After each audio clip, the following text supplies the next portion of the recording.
Clase de Zohar Hayei Sarah. A ver, ¿dónde estamos?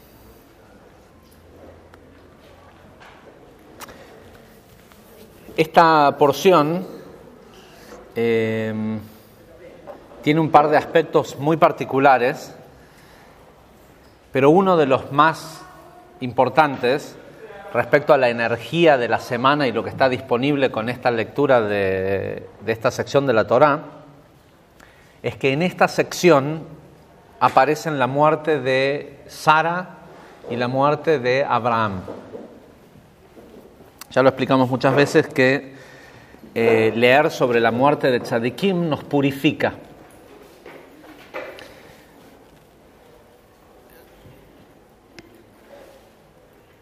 Porque en realidad la muerte de los tzadikim purifica al mundo en sí.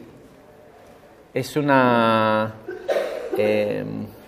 como una especie de trampa en el sistema de cómo viajan las almas entre encarnación y reencarnación, que por decirlo de alguna forma tiene un solo camino. No hay otra forma de pasar desde una encarnación después de la muerte a otra encarnación sin hacer ese mismo camino. Y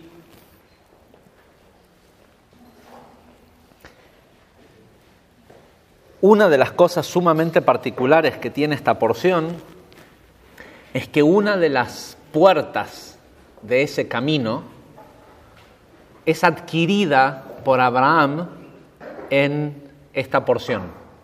¿Sí? Abraham compra un terreno, una propiedad física en el mundo, que es uno de los lugares por donde las almas pasan cuando entran y salen de este mundo. Pero eso es en el plano físico. El camino siempre incluye un paso por lo que bíblicamente es llamado Geinon, que quiere decir purgatorio, que no es el purgatorio, no es el infierno de Dante, es una parte del proceso de purificación de las almas, incluso de aquellos que no tienen que volver a encarnar. Hay mucha gente que termina su encarnación, su vida, habiendo corregido todo lo que tenía que corregir y no tienen necesidad de volver. Pero las cosas que hicieron en esa vida negativas dejan huellas, dejan rastros, dejan memorias en las células, ¿sí? El simple hecho que la persona puede acordarse que hizo eso en su vida.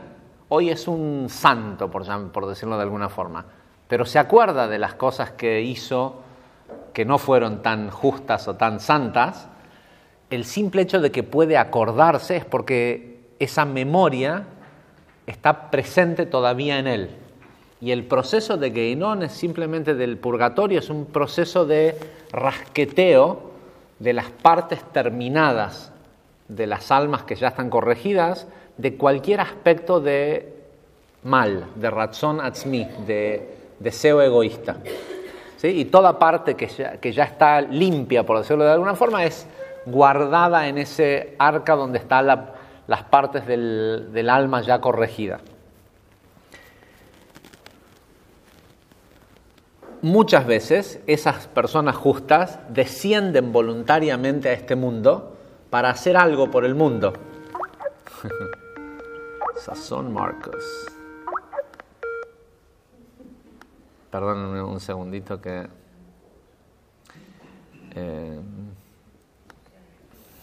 ya lo apago, ¿no?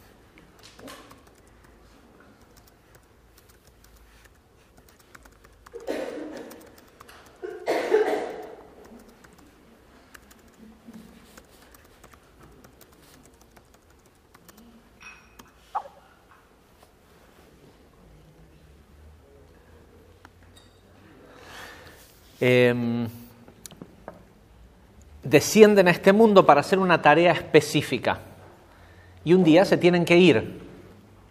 Ahora, cuando esas almas, que cuando descendieron ya eran puras, tienen que irse de este mundo, hay partes de este purgatorio en donde están almas que no tienen tan fácilmente, nadie está en ese estado de purgatorio, y en realidad es un número que se utiliza, que es respecto a la gente que queda atrás. Una vez que la persona está fuera del cuerpo, no hay tiempo. Pero nadie está más de 11 meses de estos meses de aquí de la Tierra, excepto por algunas almas que por distintas razones no pueden entrar en el proceso de reencarnación. Cuando un tzadik como Abraham o como Sara tienen que irse de este mundo, pero se van totalmente puros, igual tienen que pasar por el mismo lugar. Y como tienen que pasar por el mismo lugar, no es que en Gehinnom que en el purgatorio hay fuego, porque no existe en algo metafísico el fuego, es solo para que nosotros entendamos, sí, porque la relación que nosotros tenemos con lo del fuego es el fuego quema, hace cenizas y permite la transmutación, ¿sí? El fuego es parte de los procesos alquímicos y es una energía más que el fuego físico mismo de este mundo. Digo esto porque, por lo próximo que voy a decir, dice que cuando un tzadik deja este mundo y pasa por Gehinnom, se apagan los fuegos del purgatorio para que él pase. Entonces, en esa apagada hay todas las almas de esas que no pueden fácilmente ser elevadas, que están en el purgatorio, tienen la posibilidad, de hecho las arrastran con ellos, ¿sí? Y las sacan de ahí, y la mayoría de nosotros, de la gente, tiene la capacidad de elevarse por su propio mérito y pasar ese proceso entre una vida y otra. Las almas que no, si un minuto después de que una de esas almas muere un tzadik, ese tzadik se lo lleva. Y a veces pueden pasar, 10 años que no sucede, pero el hecho es que cada vez que un tzadik deja este mundo, purifica a toda su generación.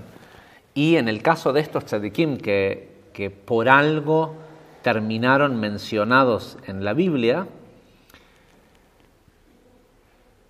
el leer sobre su muerte o el recordarlos en el aniversario de la muerte también le hace eso a la persona en un nivel individual, ¿sí? Cuando mueren físicamente, hacen eso por toda la generación en la que viven. De ahí es de donde viene la idea crística de Cristo purificando pero esto es algo que todos los tzadikim, cuando cualquiera de estos maestros, cuando ascienden, purifican a toda esa generación. Digo esto porque parte de ese camino fue comprado especialmente para Sara. El lugar por donde entran y salen físicamente del mundo las almas es un lugar que está en una cueva que está en la ciudad de Hebrón, en Israel, que es el gateway, ¿cómo se dice? El portal de entrada y salida.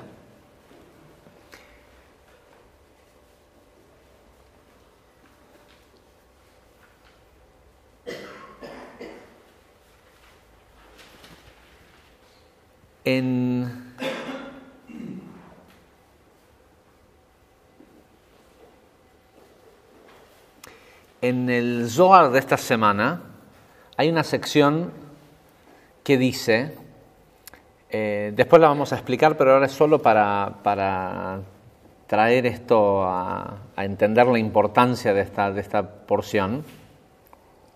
La porción empieza diciendo, Vayu Hayei Sara, y esta fue la vida de Sara, Mea Shana, 100 años, Be'esrim Shana, y 20 años, Be'sheva Shanim, y 7 años. En lugar de decir, Sara vivió 127 años y un día se murió, la porción dice, y la vida de Sara fue 100 días, y utiliza el singular de días, 20 días y 7 días, y están todos puestos así. Shnei Hayei Sara, 2 vidas de Sara. Es rarísima la frase. En la traducción al español pusieron, Sara vivió 127 años, esos fueron los días de la vida de Sara. ¿Por qué no tiene? ¿Sí? Sara murió en Criat Arba, que hoy es Hebrón, en la tierra de Canaán. Dice, Abraham vino a honrar a Sara con su sermón fúnebre, ¿cómo se dice? Su eulogy, responso, y a llorarla. Y en la palabra y a llorarla,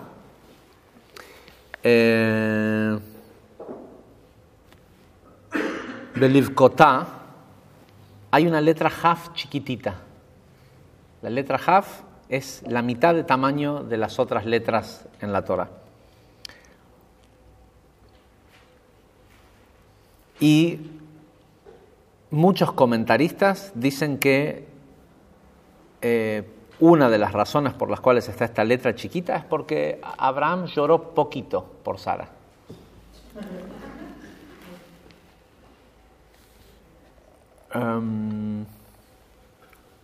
Y después la porción, eso es lo que nos cuenta de la relación entre Abraham y Sara respecto a su muerte.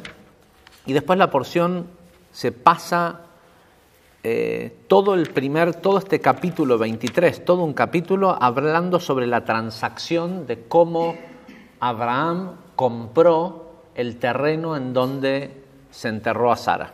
Ya lo explicamos en muchas otras clases. De hecho, hay una clase de Zohar no de este año, sino no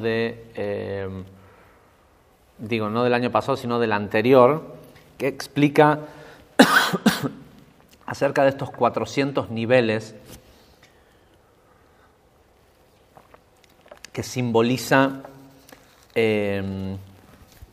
las 400 monedas de plata.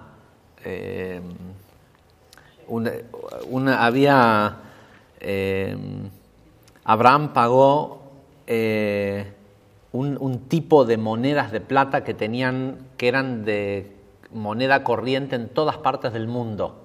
Eran reconocidas como unidad monetaria en todas partes del mundo y eran, por el mismo peso de plata acuñida de esta forma, una moneda de 1 onza de plata era más valiosa que, ¿sí? Era como considerada, como decir, no sé, como la moneda estable del mundo. Y hay toda una transacción, ya lo explicamos anteriormente y no es de lo que vamos a hablar esta noche, pero es en esa transacción de compra y venta de este terreno, que no era otra cosa más que la entrada al jardín del Edén. Por cierto, siempre en la semana de Hayei Sara está el aniversario de Rabbi Avraham Azulay. Rabbi Avraham Azulay, que fue un gran cabalista que vivió en el año 1500, murió o dejó el mundo entrando físicamente en esa cueva, que es un lugar que dicen que cualquier persona que entra ahí no sale viva. Solo 2 personas salieron vivos de esa cueva. Uno fue Rabbi Akiva, el maestro de Rabbi Shimon Bar Yochai, y otro fue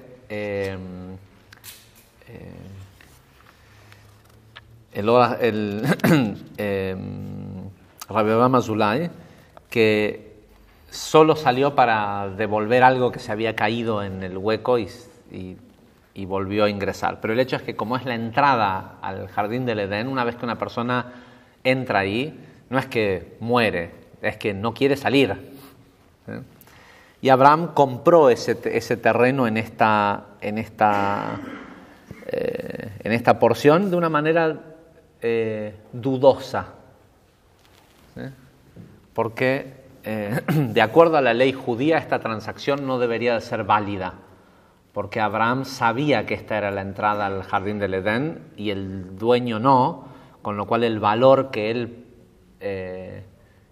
percibido, lo que él pagó, era basado en un conocimiento que el otro no tenía, pero ahí todo ya lo hemos explicado.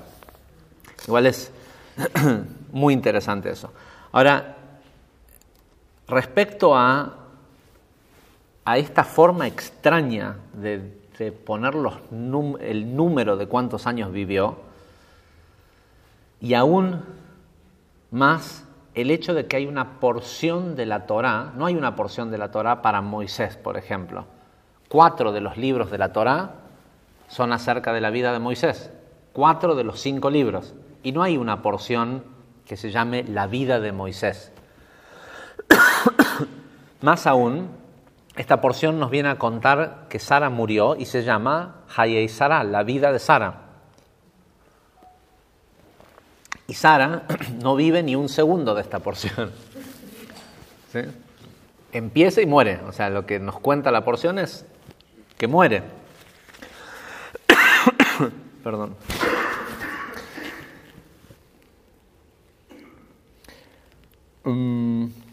El Zohar en el versículo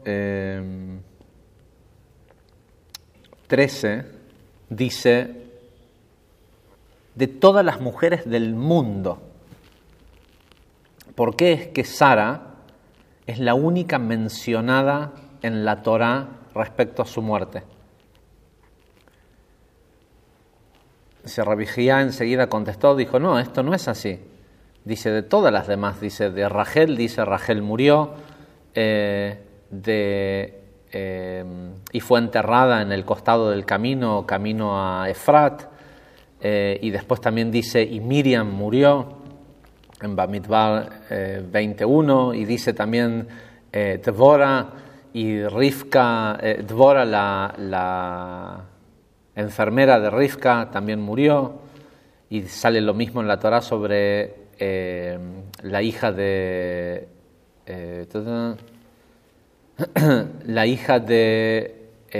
Shua, la esposa de Yehuda. Dice, hay muchas mujeres que aparecen mencionadas.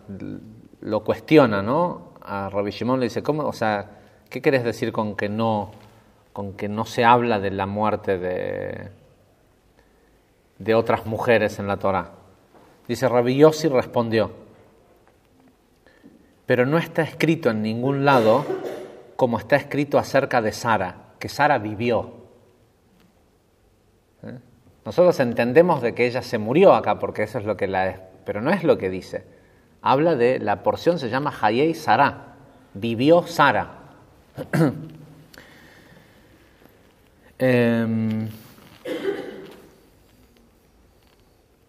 Dice, y la vida de Sara fue 100 años y 20 años y 7 años. Dice, de ninguna otra mujer está escrito algo semejante.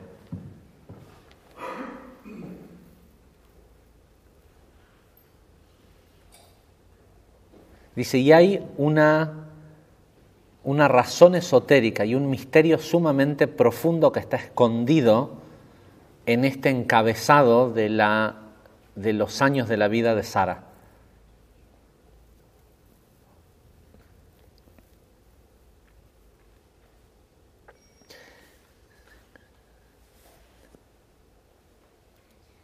Dice, y el secreto es que los días y los años de la vida de todos los hombres dependen de estos grados, de este número 127.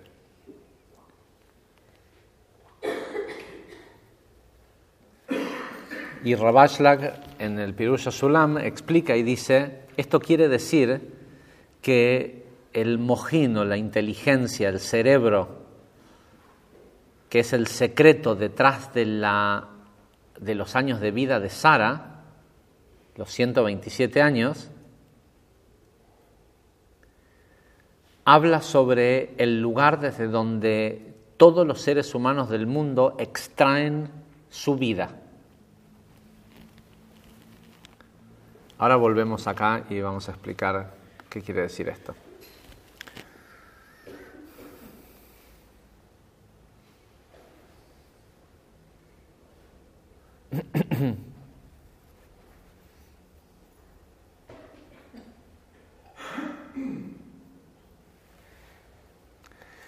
El Ari, respecto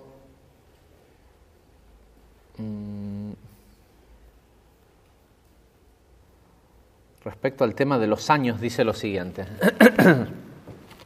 Para empezar, también es importante, no hay ninguna otra porción o frase de la Torá que empiece de esta manera, con esta palabra, Vayu Hayei Sará. Es una palabra capicúa, es algo que en los cabalistas prestan mucha atención cuando la conjugación de una palabra capicúa.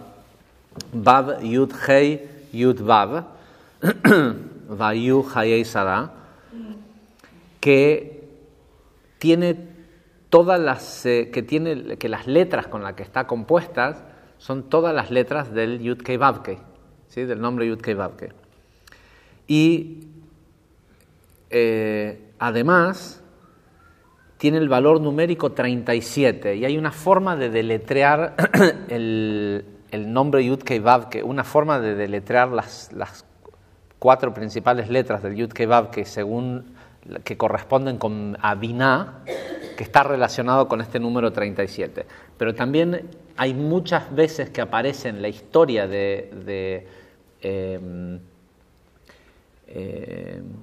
cuando ella murió, Abraham tenía 137 años. Cuando ella murió, Isaac tenía 37 años. Y el valor numérico de esta primera palabra de la porción es 37. El Ari dice lo siguiente, dice: el valor numérico de Vayu fueron los años de la vida de Sara, es 37. Y el significado místico de esto es que Sara personificaba el atributo divino de Geburá. Es decir, representaba a la columna izquierda, pero desde un lugar totalmente corregido, o desde lo perfecto de lo divino. En la columna izquierda, el único lugar perfecto, divino que tiene, es la sefirá de Binah. ¿Sí? Desde hacia arriba no hay nada del lado izquierdo, porque Keter está en medio, y hacia abajo hay emociones, y las emociones son para ser corregidas, no son perfectas. Solo el intelecto de Binah a eso se refiere con el atributo perfecto de Binah. Dice, toda su fuerza de vida provenía única y exclusivamente del nombre Yud Kei Vav Kei, del nombre Havaya, deletreado, que da 63, el que también, como ya lo hemos explicado en otra oportunidad, puede tener el valor numérico 37, que corresponde a Binah. Dice, la vida o la fuerza de vida de Sara, o sea, ¿se acuerdan de la gente que estuvo en Shabbat que dijimos que que ante una persona uno tiene que preguntar qué es, no quién es? Si uno pregunta quién es Sara, alguien te va a decir, era la esposa de Abraham. Pero si uno pregunta qué es Sara, Sara es esto. Sara representa a una fuerza de vida, o la fuerza de vida de Sara, se revela cuando la luz de Yesod de Ima, ¿sí? Keter, Jochma, Binah, adentro de Binah, Yesod, cuando la luz de Yesod de Ima, a ustedes ahí lo ven del otro lado que lo veo yo, ¿no? De este lado, ¿sí? Del lado izquierdo, para ustedes, Yesod de Ima es adentro de las 10 sefirot que hay en Binah, en Ima, Yesod, ¿sí? Dice, es cuando la luz de Yesod de Ima se revela en la primera triada de Tiferet, es decir, cuando el Parsuf de Briá, del mundo de creación, desciende en la emoción y Yesod va a parar al centro de, ¿sí? Empieza a descender sobre Tiferet. Porque en realidad nosotros al árbol lo dibujamos así en 3 columnas y todo esto, pero el árbol también son 4 esferas, por llamarlo de alguna forma, ¿sí? Keter, Jochma, Binah, Zeranpin y Malhut. Jochma y Binah están juntas, ¿sí? Y esas dos descienden en la emoción. No siempre, pero eso es lo ideal. Así es cuando Jochma y Binah descienden y la luz de Yesod de Ima se posa sobre la triada superior, sobre las 3 sefirot superiores de Tiferet, es decir, cuando el intelecto creativo empieza a permear la emoción, eso es vida. ¿Sí?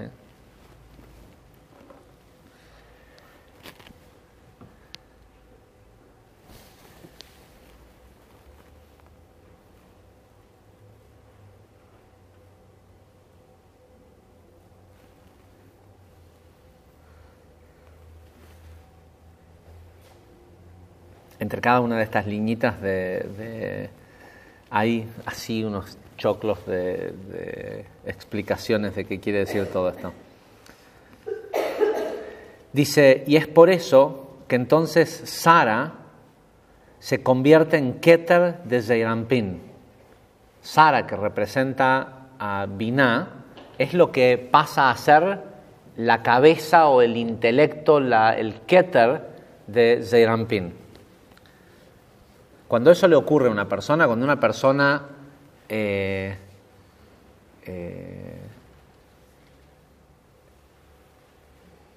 logra que intelectos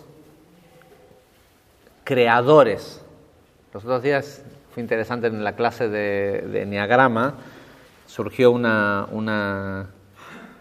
algo que no se entendía y después Darío me decía, no, lo que pasa es que vos estás confundiendo creativo con creadores, ¿sí? No estamos hablando de pensamientos creativos, porque mucha gente tiene pensamientos creativos y después, como no hace nada con eso, no son creadores. Nosotros estamos hablando de pensamientos creadores, cuando el pensamiento creativo desciende y convierte a la persona en un creador, ¿sí? Empieza solo porque descendió, de repente eso que descendió comienza a construirse. Dice, en ese momento, dice Sara, eso que le pasa a una persona cuando empieza a crear algo, eso es Sara. Eso es Sara manifestándose, porque Sara no murió, ¿sí? Hayei Sara, Sara vive, dice. Entonces, ahora lo vamos a explicar con más detalle, pero el trabajo que Abraham y Sara hicieron, ellos no murieron. Son lo único rescatable en tu árbol genealógico. ¿Sí? Son si salís a buscar en tus antepasados, si querés buscar los 2 mejores antepasados que tuviste, son estos 2. Y están ahí, latentes y vivos, pero no todas las personas permiten que Abraham y Sara se manifiesten en ellos. Dice, entonces Sara se convierte en Keter de Zeirampín. ¿Sí? En el Keter recuerdan que cuando explicamos en la clase de los secretos místicos del éxito, a Keter le decimos todo. En lugar de ponerle un intelecto o una emoción, a Keter le llamamos todo, porque todo está en Keter. Entonces, cuando dice que Sara es Keter de Zeirampín, es porque Sara se convierte en todo. La inteligencia, la emoción y, eventualmente, también la manifestación. Dice, esto también lo podemos ver en su nombre. Sara se llamaba Sara, Shin Reish Hei, que el valor numérico más el kolel es 506, que es el mismo valor numérico de Arrosh, ¿sí? La cabeza. Sara es la cabeza.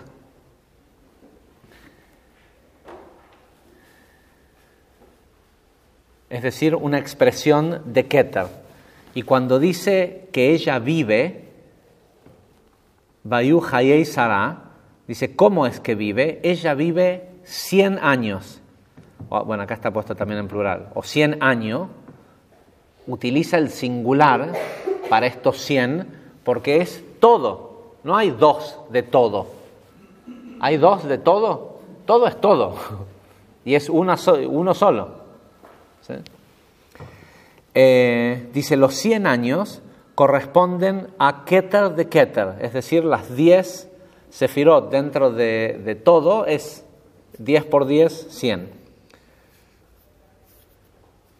Puesto que ya sabemos que la totalidad de la entidad de Keter es mencionada generalmente con el nombre 100.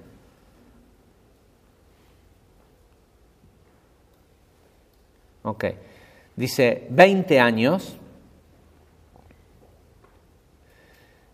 Es porque ella también representa a la unión de Jochma y Binah dentro de Keter. Nosotros siempre pensamos en la idea de Sara como la presencia divina, la Shejinah, y sabemos también que en Rivka estuvo esa presencia, y sabemos también que en Rachel y en Lea habían aspectos de este aspecto femenino de lo divino, pero a Binah generalmente le decimos Lea, al Parsuf de Binah le llamamos Lea y al de Malhut le llamamos Rachel, que son las dos mujeres de Jacob que representan Zeirampín. ¿Sí? Siempre Zeirampín está rodeado de estas dos mujeres o de estos dos aspectos de recipiente, uno que es un recipiente del intelecto divino para vertir sobre Zeirampín, sobre la emoción, y otro que es un recipiente que contiene eso que pudo precipitarse y manifestarse. Pero acá lo que el Zohar nos dice es que Sara, esta mujer, fue básicamente después de que Adán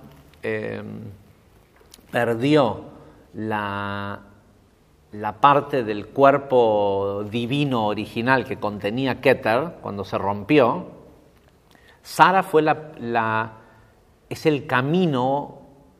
¿Se acuerdan que hace creo que en algún momento hacia principios de año, en una de las clases de Zohar, hablamos de esta idea que Nachmanides decía de que si el hombre no debería tener acceso a Keter, no habrían caminos que vayan a Keter. Que si hay caminos desde Jochma y desde Binah y desde Tiferet, ¿sí? Se visualiza en el árbol cuando no está Da'at, hay un camino en el medio, lo más cercano por el medio a Keter es Tiferet, y de los costados Jochma y Binah. Y acá nos están diciendo de que Sara representaba a Keter, ¿sí? Y a Binah cuando desciende en Tiferet. Todo ese rombo, la parte superior de la cruz del árbol, eso es Sara.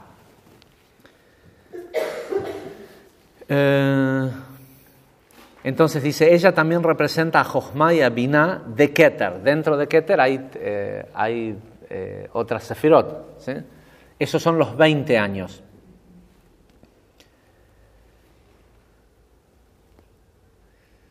Dice, y finalmente los 7 años que vienen después son las 7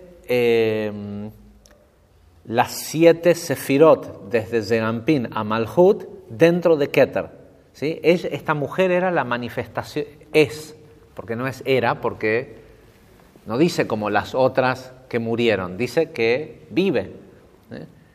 Es la sefirá de Keter, eso es Sara.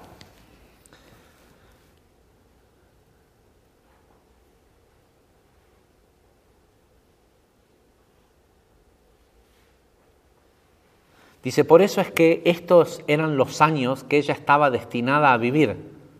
Una vez que ella vivió todos estos años, se convirtieron en ese momento en los años de su vida. Por eso dice, estos son los años de la vida de Sara. Porque ella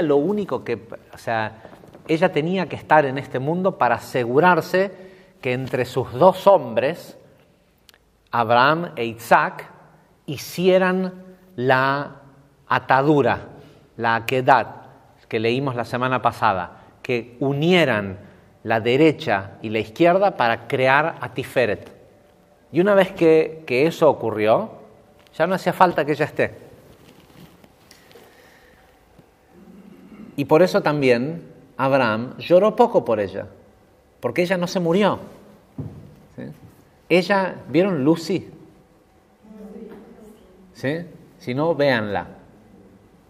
Es una película especialmente, el mensaje que hay es muy interesante poder ver solo el mensaje de esa película en medio de la tremenda cantidad de violencia que tiene la película.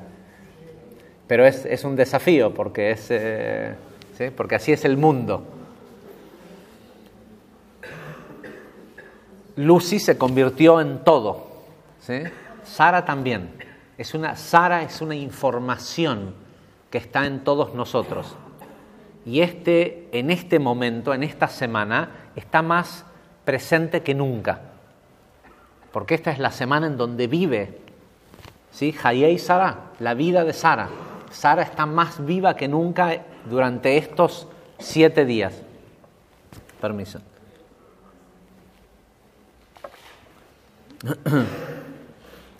¿Querés? Sí, sí, no te vas.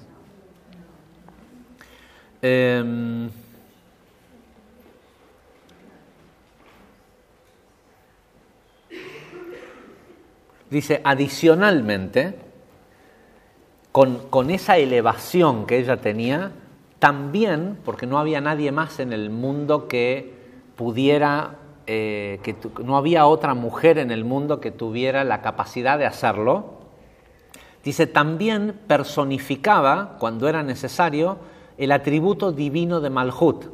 Como no estaban Rivka y Lea, la tipa hacía todo, ¿sí? Cuando hacía falta era casi como Dios, ¿sí? Al punto de que su marido hasta los 86 años nunca había podido verle la cara.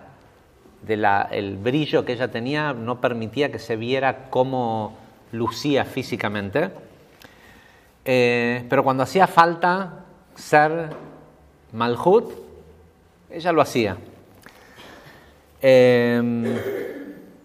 Dice, pero obviamente ella era Keter de Malhut, ¿sí? No era Malhut de Malhut, era lo más elevado que había en Malhut. Dice, y Keter de Malhut es la revelación o la expansión del nombre Adonai, Adni. La expansión del nombre Adni es algo que se ve muchas veces en los sidurim cabalísticos. Es Aleph, Aleph Dalet, Aleph Dalet Nun, Aleph Dalet Nun Yud. ¿Sí? Cuando en muchas de las kavanot que se ve, sobre todo en las meditaciones para sustento y temas así, aparece esto que aparece escrita, o sea, no la letra Aleph, está deletreada la letra Aleph, y después dice, otra vez al lado está deletreado Aleph Dalet, Aleph Dalet Nun, Aleph Dalet Nun Yud. Todo eso junto forma un nombre. ¿Sí? Ese deletreo forma un nombre que es un código, una llave, que es la llave que abre Kriyat Arba. Los 4 niveles, por eso dice de que ella, Kriyat Arba quiere decir la ciudad de los 4. Pero es que en realidad hoy ese lugar, Kriyat Arba, se llama Hebrón, que es muy interesante porque Hebrón quiere decir, la raíz de la palabra es de cuando uno junta algo, un lugar de unión. Y interesantemente, Hebrón es el único lugar en el mundo en donde un sitio sagrado, en el mismo sitio, une a judíos y árabes. ¿Sí? Y por más que no conviven tan bien en la ciudad de Hebrón, en el monumento en sí funciona. ¿Sí? Hay una ventanita de un lado y no hay una sola vez hubo un disturbio. Pero es un lugar que está compartido. La tumba de Abraham está dentro de una casita que está dentro de la cueva de Macpelá. Y hay una ventanita que da del lado palestino y una ventanita que da del lado israelí y está todo bien y pueden estarse matando más allá, pero ahí todos, ¿sí? Este lugar es un lugar Hebrón, un lugar de unión,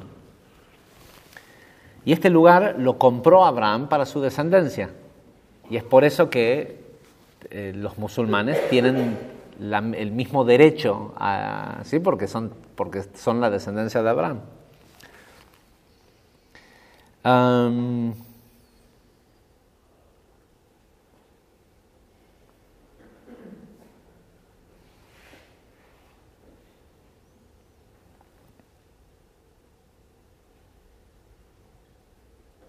Bueno, pero lo que me olvidé de mencionar es que el nombre, cuando uno deletrea este nombre, Aleph Dalet Nun, Aleph Dalet Nun Yud, la suma de todas esas letras también da 127. ¿Sí? Ella es esta manifestación de Keter y la manifestación de Malhut. Ahora dice, la razón por la cual la letra Haf está chiquitita en la palabra Livkotá, a llorarla, cuando vino a llorarla, es porque, como nuestros sabios han explicado, hay 3 días para llorar y 7 días de responso. Y la letra está más chiquita en esta palabra de a llorarla, solo para indicar, según dicen nuestros sabios, que los días de llorar son menos que los días de responso. Esto tiene que ver con que hay una halajá, una ley, que dice que en los primeros 3 días desde que muere una persona, uno no debe saludar a los deudos. Dice que hay que dejar que lloren a sus muertos durante 3 días y no hay que ir a vos, o sea, te llamaron podés haber ido al entierro, al minyan para que la familia diga Kadish, lo que sea. Durante los primeros 3 días, según la ley judía, no te acercás a decirles, uy, cuánto lo siento, y esto y lo otro. Los primeros 3 días está prohibido ir a molestar a los... Y no sé si vieron que es muy común que cada vez que llega uno nuevo y viene, bueno, lloremos todos. ¿Sí? Que generalmente cada persona en esos primeros días que viene a saludar, otra vez genera toda esta cosa de llorar. Y el tema de llorar por los muertos, la gente, el Zohar dice que la gente llora por los muertos cuando los muertos no terminaron su tikkun. O sea, que el sufrimiento que produce saber que casi fue como que fue una vida en vano. Cuando muere una persona como Sara, nadie llora porque sabes que está pasando a una existencia aún mayor. De hecho, dice el Zohar de que el Zohar sobre esto dice de que Abraham no estaba llorando por Sara. Dice que Abraham lloraba por la gente del mundo. No entendía qué iba a pasar con la gente del mundo si Sara no estaba, ¿sí? Pero porque no sabía que en el instante que ella nació encarnó inmediatamente en Rivka, en el bebé que se iba a casar con el hijo de ella. Ahora dice, ¿por qué? Está bien, dice, si era solo para decir de que llorar es menos, ¿por qué no hacer que cualquiera de las otras letras de la palabra sea más chiquita? ¿Por qué la letra Jaf? Dice, y hay una razón esotérica detrás de esto. Esto es porque ella, Sara, era de una persona de este mundo inferior, ¿sí? Había nacido como nosotros, era una persona de carne y hueso. Y este mundo, el mundo de Malhut, siempre se lo relaciona con una letra Jaf.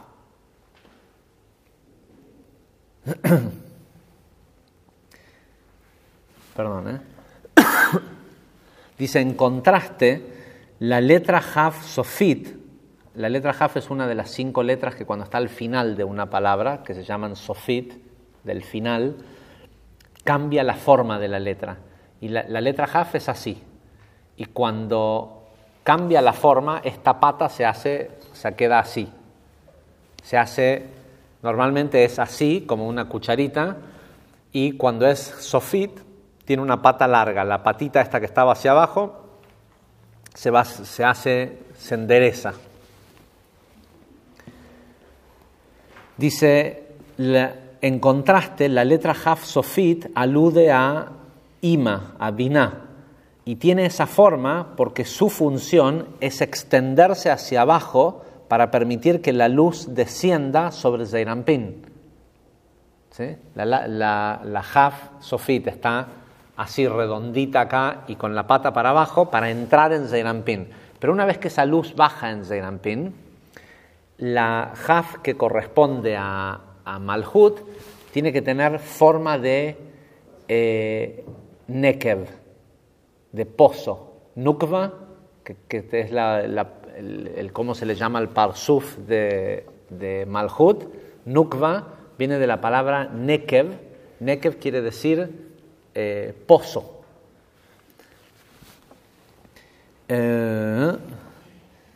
Dice, puesto que la que corresponde al parsuf de Rachel o a Malhut tiene que estar cerrada para no permitir para que Dios no permita que le dé de alimento de esa luz a los mundos inferiores.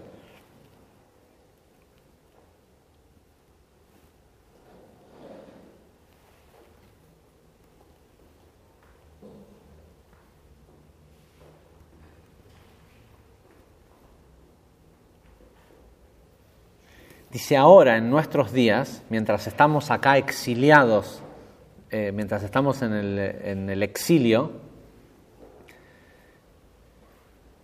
y ella está caída, producto de nuestras transgresiones, cada vez que los justos se van de este mundo, ayudan a elevar esas almas que están caídas y a elevarla a ella, a Malhut. Dice, y esto es lo que quiere decir,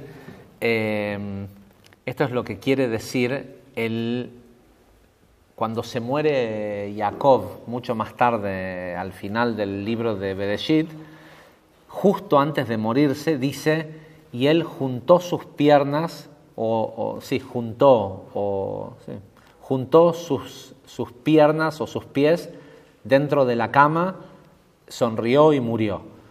Pero esto de juntar las piernas tiene que ver con que con que cuando muere un tzadik, ayuda a juntar estas piernas que si están caídas, hacen que la luz se pierda.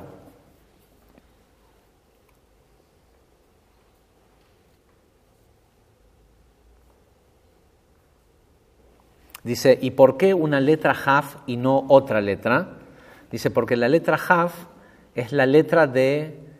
hay varias palabras que quieren decir lo mismo. Esta idea del recipiente, la palabra Kli, ¿sí?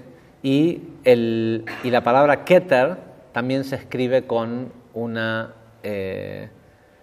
letra Haf.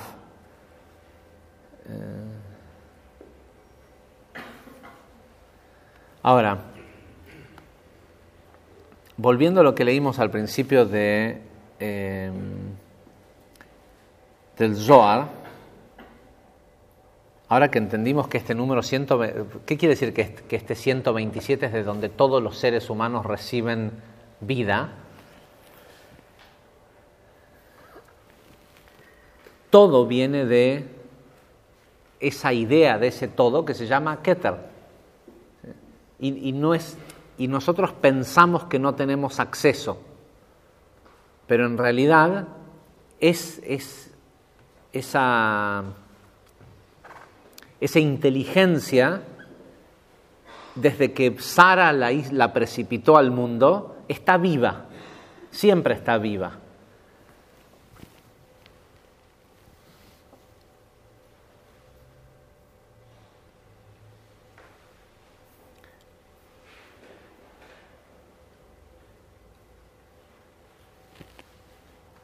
Esta sección que estábamos leyendo antes, que describe del Zohar, que describe la importancia de que por qué Sara tiene, de hecho también es la única mujer que tiene que hay una porción de la Torá con el nombre de una mujer. Esta sección que explica la importancia de Sara, la sección en el Zohar se llama aquel que ara la tierra, los campos, es un rey. Y todo este preámbulo de la vida de Sara y todo esto está para hablar de qué quiere decir aquel que ara la tierra. Que me hizo pensar que es bastante interesante este concepto. Nosotros sabemos cabalísticamente por qué arar la tierra. ¿Sí? La dada vuelta de la tierra para que las chispas de luz salgan. Y sabemos que arar la tierra produce erosión de la tierra. ¿Sí? Y por eso la dejamos descansar también, 1 año cada 7 años. Pero algo metafísico hay detrás del por qué esta base de alimento que termina siendo el principal alimento en la cadena de alimentación de Asia, que es la soja, se siembra a través de este sistema llamado siembra directa, que no requiere de romper la tierra. Tengo algunas ideas ¿sí? De hecho, no sé si saben que en Estados Unidos casi ya no se come soja, se la evita la leche de soja, todas las cosas, o sea, hay toda una idea de que no es algo tan positivo. Como básicamente la idea es que es como que el más bajo de los cereales es el que tiene el nivel energético, si bien tiene mucha proteína, energéticamente es de los más bajos que hay. De hecho, la mayoría de la soja que nosotros exportamos termina siendo comida de cerdos, ¿sí? Se hace aceite y el speller es alimentos para cerdos. Y es interesante de que este cereal de poco, llamémosle nivel espiritual, no requiere de romper la tierra Ok.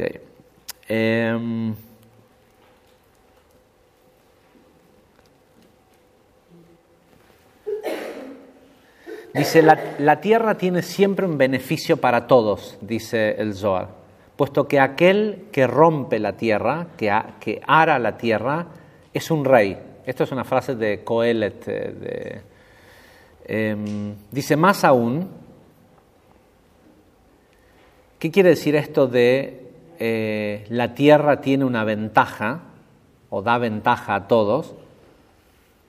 Dice, la tierra es Nukva, es Malhut, y es para todos. Todos, o sea, no importa de qué clase social seas, de lo que sea, cuando naces en este mundo, sos de la tierra y tenés, ¿sí? Caminás sobre la tierra no, las personas discriminan a las personas, pero la tierra no, la tierra no tiene una reacción según quién camina sobre ella. ¿Sí? Para la tierra nosotros el punto de ventaja que tenemos es el mismo. Si haces, a la tierra le da lo mismo quién lo hace. Lo que necesita es que alguien la rompa, ¿sí? Que alguien saque las chispas de luz que están en ella.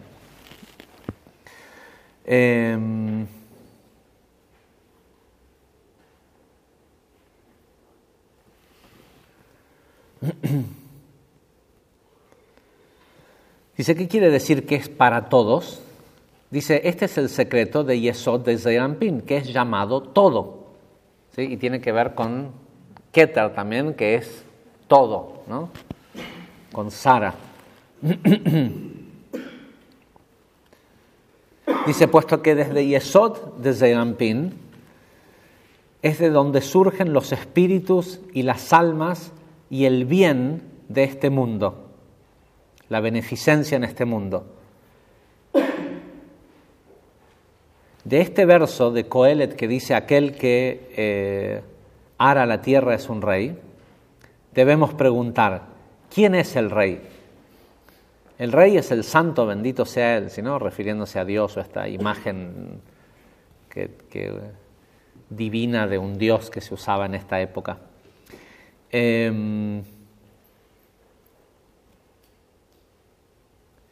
Dice, ¿y qué hace este Dios?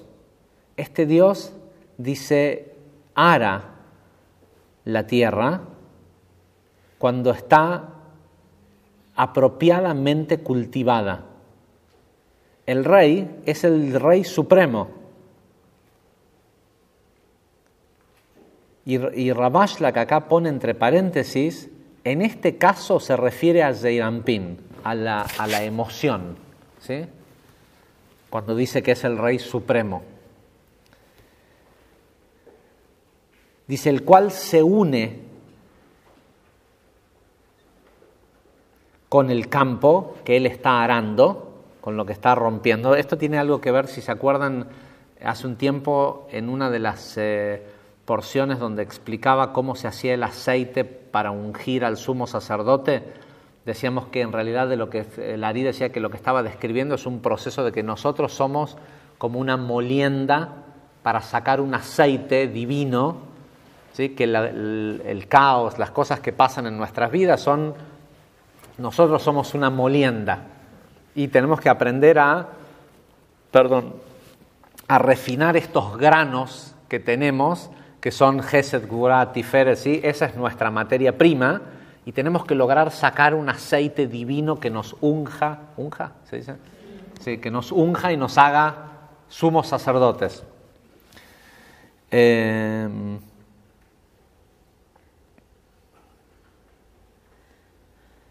Ahora, si se fijan, dice que este rey es aquel que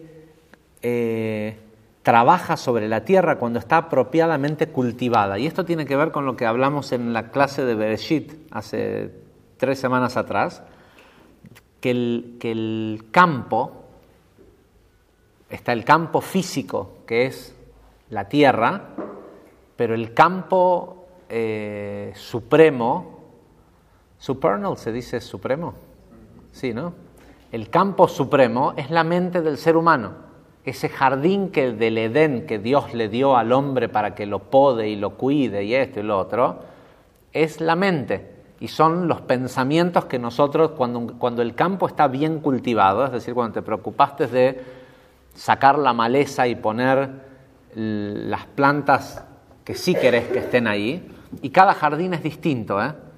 Tu jardín bien cultivado no tiene que ser parecido al jardín del vecino, solo no tiene que tener maleza y tiene que tiene que crecer lo que vos quieras que crezca. Y si vos determinaste que un cierto yuyo, que otro lo ve maleza, va a ser el elemento fundacional de tu jardín, depende de que lo podes y lo cuides y no lo dejes crecer, ¿sí? Porque si existe es porque es parte de la creación y a lo mejor no se trata de eliminarlo, se trata de podarlo y que esté en una medida y que esté controlado. Dice, sobre esa tierra el rey, o Keter, en este caso la emoción, se junta con la tierra y ayuda a romperla y a sacarle provecho. Y dice, y como dice anteriormente, dice, la tierra tiene ventaja para todos. Todos pueden sacar ventaja de eso, de la mente, de la emoción. Dice, ese es el campo. Dice, ¿de qué campo estamos hablando? Estamos hablando del campo que bendijo Dios.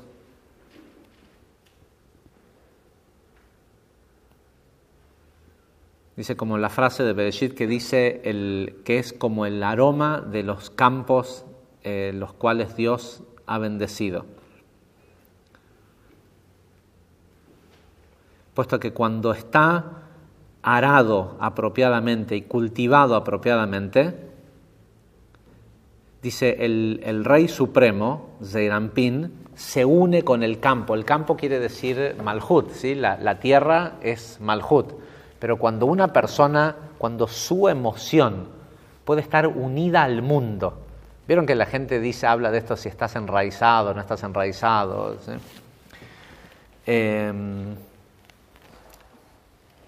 No se trata de estar, ¿sí? De esta cosa de ser uno con la tierra y de la Pachamama y ¿sí? Al revés, se trata de que el intelecto de la persona y la emoción de la persona sean uno con... En realidad hay algo que es importante saber, es que la emoción de una persona siempre es uno con la tierra, porque Zeir Anpin y Malhut, para bien o para mal, están siempre juntos. En realidad están de espalda o de frente, esa es la diferencia. Cuando nosotros decimos que Zeir Anpin y Malhut no están juntos, es porque están de espalda, porque se dan la espalda, como alguien que, ¿viste?, me dio la espalda. Ok. Y la otra posición es cara a cara, enamorados. ¿Qué quiere decir uno y el otro? Zeir Anpin y Malhut están siempre juntos. La razón por la cual hay la cantidad de polución y de derrames de petróleo en el mar y todo lo que hay, ecológicamente, los problemas ecológicos que tiene este mundo, el cambio climático y el efecto invernadero y todo esto, es solo porque todo el tiempo nuestra emoción está unida con el mundo. Nosotros no tenemos que cuidar a los árboles y cuidar a las plantas y cuidar a los animales. Nosotros lo que tenemos que darnos cuenta es que nosotros somos el árbol, nosotros somos el aire, nosotros somos el río. Entonces, cada vez que permitimos polución en nosotros, aflora polución en esas otras partes nuestras.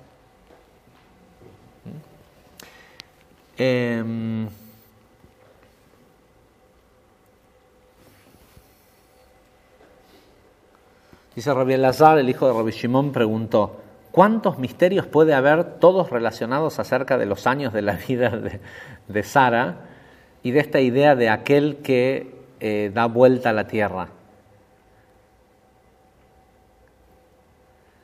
Voy a saltear algunas porque ahí aparecen varias explicaciones, pero quiero llegar hasta donde explica sobre Sara. Dice, otra explicación de quién es el rey. Dice, el rey es una mujer que teme a Dios. Es decir, no temor de tiene miedo, sino es una persona que es temerosa de las leyes de causa y efecto o sea, que es consciente de que hay leyes de causa y efecto y se preocupa por eso. Tal como ya está escrito, dice una mujer que teme al Creador, o a la creación en este caso, merece todas las alabanzas.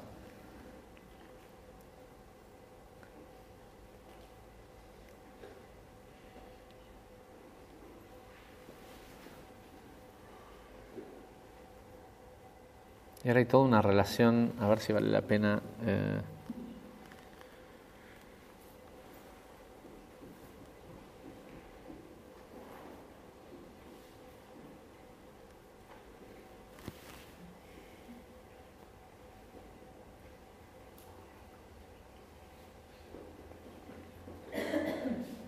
Dice, voy a saltear todo para llegar a lo específico de Sara. Dice, ven y mira. Cuando Javá vino a este mundo, cuando Eva vino a este mundo y se adhirió a la serpiente, cuando Javá vino a este mundo, ella se adhirió a la serpiente. Y él, la serpiente, inyectó impurezas en ella. Y ella fue la responsable de traer la muerte a este mundo y a su esposo. Pero después vino Sara y ella descendió hacia el lugar, hacia la tierra del otro lado, pero se levantó sin ninguna clipá colgada de ella. Tal como está escrito, y Abraham fue a Egipto, y Abraham salió, pero la forma en cómo dice salió denota en hebreo que se levantó de Egipto, él y su esposa, y todo lo que él tenía. Es decir, que vieron estas historias que veíamos cuando explicamos con más detalle en Shabbat, que es extraño, de que cada vez que iban a un lugar, entre comillas, negativo, Abraham decía que era la hermana, y porque era muy linda, siempre el rey del lugar se la llevaba supuestamente para querer hacerla su esposa, y después aparecía Dios y le decía, no, ¿cómo vas a hacer esto si es la esposa de Abraham? ¿Sí? Y en todos los casos, ellos salían favorecidos, altamente favorecidos económicamente, como queriendo reparar esto. Pero si uno lo lee objetivamente, es como culpa de Abraham que pasaba esto, porque en lugar de decir Abraham y Sara eran medios hermanos, no sé si saben esto. Él no estaba mintiendo al decir que eran hermanos, porque tenían el mismo padre. Tenían distintas madres, pero eran hijos del mismo padre. El mundo era muy chiquito en ese momento, había muy poquita gente.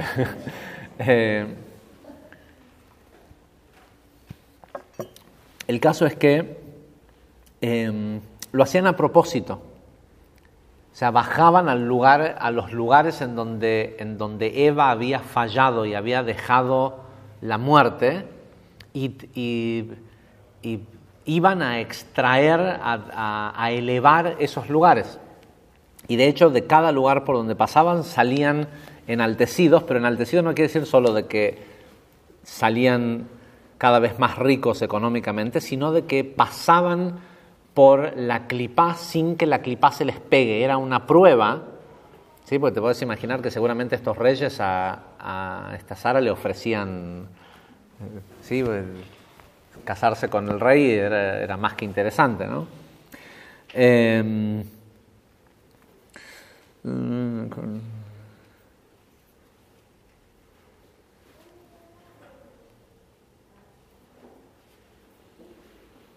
Dice, gracias a Abraham y a Sara, y al hecho de que el otro lado, no pudo pegarse a ellos, a pesar de todas las cosas que vivieron, siempre salieron indemnes. Sara adquirió la vida eterna para ella, para su esposo y para su hijo y los hijos que vinieron después.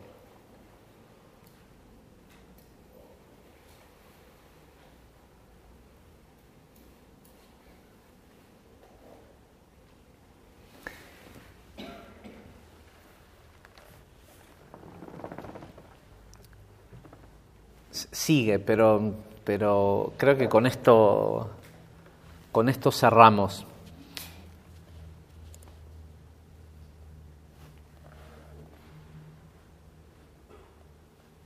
En Shabbat decíamos que si uno quiere entender la vida,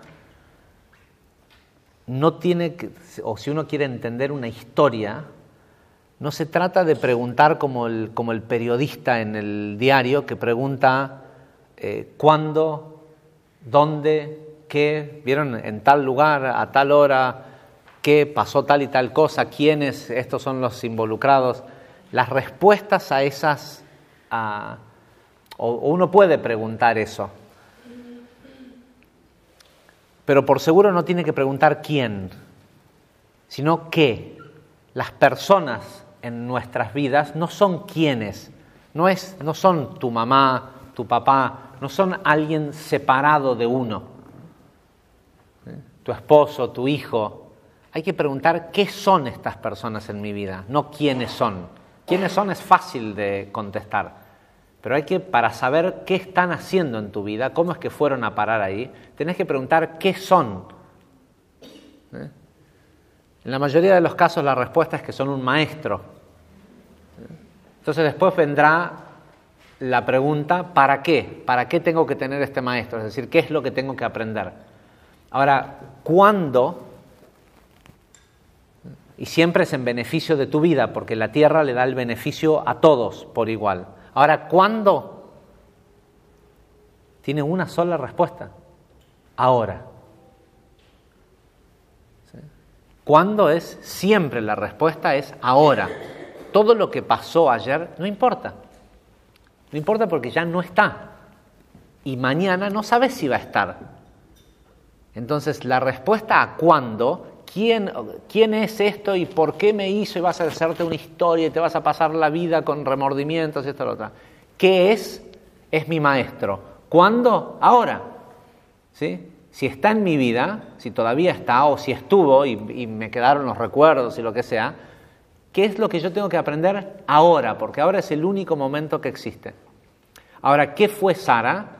Sara fue esta energía de Keter, este intelecto que desciende en el hombre, en nosotros, que no tiene pegado la energía de la serpiente. ¿Cuándo? ¿Cuándo? Ahora. ¿Sí? Es ahora. Eso está disponible ahora. Dice, Sara consiguió a través del proceso que ella hizo la vida eterna o la vida superior para ella, para su esposo, para su hijo y los hijos de su hijo. ¿Quiénes son los hijos de su hijo? Nosotros. ¿Sí?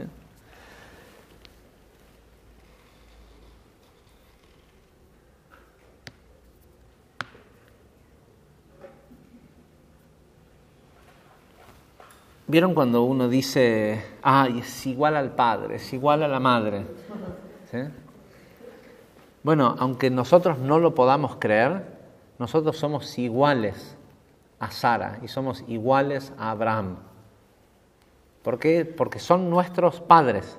Lo que pasa es que como tenemos esta ilusión de la fragmentación del tiempo y pensamos que eso fue hace 4200 años y no entendemos que es ahora, pensamos que no tenemos acceso a eso. Y se trata de esto, de que Sara vive. Ahora, ¿qué es lo que vive? Dijimos que cuando esos intelectos descienden en en Tiferet, en la emoción de una persona, la persona vive.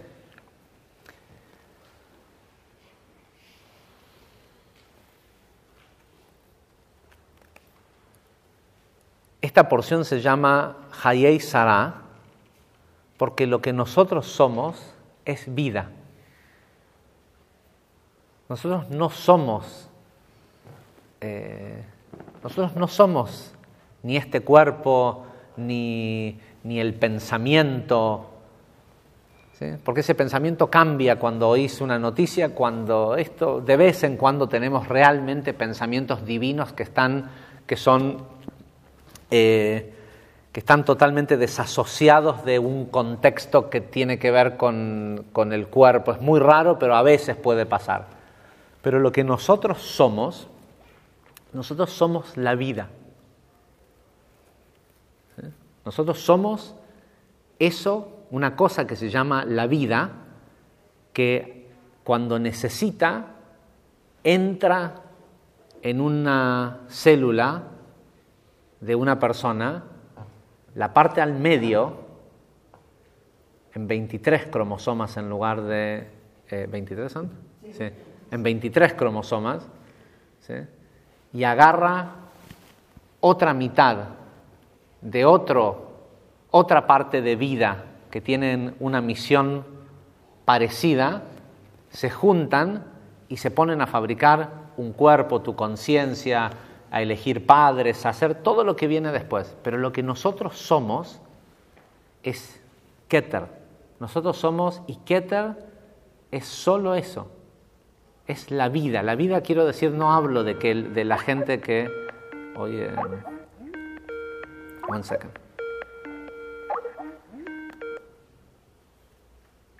Miruchis.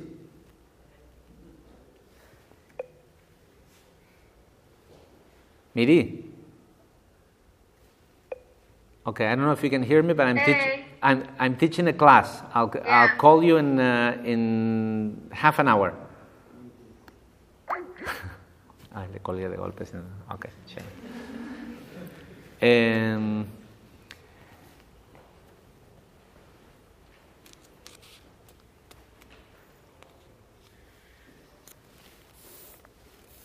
Yo no sé, espero que de acá al miércoles, porque de eso se trata también parte de la clase de este curso, de este próximo miércoles, que logre poder explicarlo de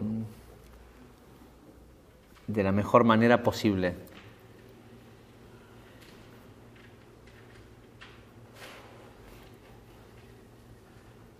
Nosotros somos esa inteligencia que hace que el cuerpo viva. ¿Sí? Entonces, y somos la vida. No tenemos relación alguna con la muerte. Entonces te tiene que dejar de importar tanto tu vida. ¿Sí? Porque vos sos la vida. ¿Sí?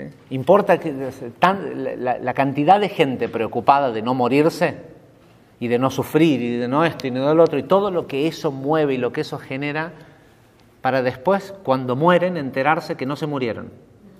¿Sí? Que ellos no eran ese cuerpo que se murió. ¿Sí? Porque nosotros nunca podemos morirnos, porque nosotros no somos la muerte. La serpiente es la muerte. Nosotros somos la vida. Y cuando entendemos que nosotros somos la vida, a donde sea que está nuestra conciencia, eso vive. Eso vive. Y en donde sea de tu vida, de tu, llamémosle, tu hábitat, incluyendo tu cuerpo y tu trabajo y tus relaciones de pareja y tu familia y todo eso, donde no está tu conciencia, lo estás matando. ¿Sí? Porque no se trata de estar físicamente presente en algún lugar. Se trata de dónde está tu imagen. ¿Sí? En dónde están las imágenes de tu mente. ¿Se imaginan lo poderoso que puede ser estar en una situación con otras personas y que tu mente imagine exactamente esa situación con esas personas? ¿Sí? ¿Se entiende? Que en lugar de que mientras estás con otras personas hablando de algo, lo que sea, tu mente esté en 1000 lugares imaginando otras cosas, todo, si tu mente estuviera viviendo la misma situación que está ocurriendo, es la diferencia entre ver tu vida como la ves ahora y verla en HD 4K. ¿Sí? Esa es la diferencia. Imagínate tu vida en alta definición. Lo que nosotros buscamos es eso. Y la clave está en dejar que Sara viva. ¿Y dónde vive? Ahora. ¿Sí? ¿Qué te importa lo que va a pasar dentro de 15 minutos? ¿Sí? Porque si cuando llegás a esos 15 minutos estuvieras en ponele que porque estás haciendo algo ahora vas a llegar tarde a un lugar dentro de 15 minutos y supuestamente eso te va a traer una situación caótica. Pero vos llegás a la situación caótica, en lugar de yendo a la situación a ver qué es lo que hay, llegás con otra imagen de defenderte, de excusarte, de todo, en lugar de simplemente ser ahora. ¿Sí? A lo mejor era perfecto que llegaste 15 minutos más tarde. ¿Sí?